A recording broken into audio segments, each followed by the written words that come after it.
તો આ તરફ સાબરકાંઠામાં પણ બપોર બાદ વરસાદ વરસવાનો હજુ પણ યથાવત છે। તે બાજુ પણ વરસાદ વરસી રહ્યો છે। અનેક વિસ્તારોમાં ધોધમાર વરસાદ વરસી રહ્યો છે। સાબરકાંઠામાં મોટા મોટા કરા સાથે વરસાદ વરસી રહ્યો છે। બપોર બાદ ભારે પવન સાથે વરસાદી માહોલ જોવા મળી રહ્યો છે। પોશીના, ખેરોજ, દેલવાડા, કોટડામાં પવન સાથે વરસાદ વરસવાનો શરૂ થઈ ચૂક્યો છે।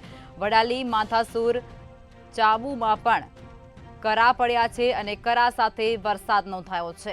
ઈડરના ફલાસણ ગામે પણ બરફના કરા પડ્યા છે। બરફના કરા સાથે વરસાદને લઈ ખેડૂતોમાં ચિંતાનું મોજું ફરી વળ્યું છે। તો આ તરફ સાબરકાંઠામાં પણ કમોસમી વરસાદે દસ્તક દીધી છે। બપોર બાદ પણ ધોધમાર વરસાદ વરસી રહ્યો છે। અહીંયા સાબરકાંઠામાં મોટા મોટા કરા સાથે વરસાદ વરસવાનો શરૂ થઈ ચૂક્યો છે। અનેક વિસ્તારો જેવા કે પોશીના, ખેરોજ, દેલવાડા, કોટડા સહિતના જે વિસ્તારો છે તેમાં ભારે પવન સાથે વરસાદ વરસી રહ્યો છે। વડાલી, માથાસુર અને ચામુમાં બરફ પણ પડી રહ્યો છે। બરફના કરા સાથે વરસાદ વરસી રહ્યો છે। ઈડરના ફલાસણ ગામે પણ કરા સાથે વરસાદ વરસ્યો છે। બરફના કરા સાથે વરસાદ વરસતાની સાથે જ ખેડૂતો ચિંતામાં મુકાઈ ગયા છે। ખેડૂતોમાં ચિંતાનું મોજું ફરી વળ્યું છે, કારણ કે ખેડૂતોના પાક જે તૈયાર થઈ ચૂક્યા છે તેમાં વ્યાપક પ્રમાણે નુકસાન થવા પામી રહ્યું છે।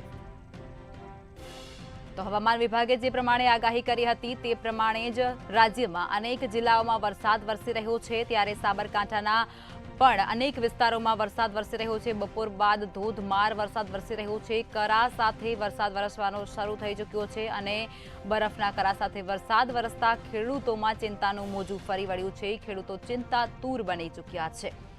જોકે ઘઉં, વરિયાળી, મકાઈ સહિતના જે પાકો છે તેને પણ વ્યાપક પ્રમાણમાં નુકસાન થવા પામી રહ્યું છે।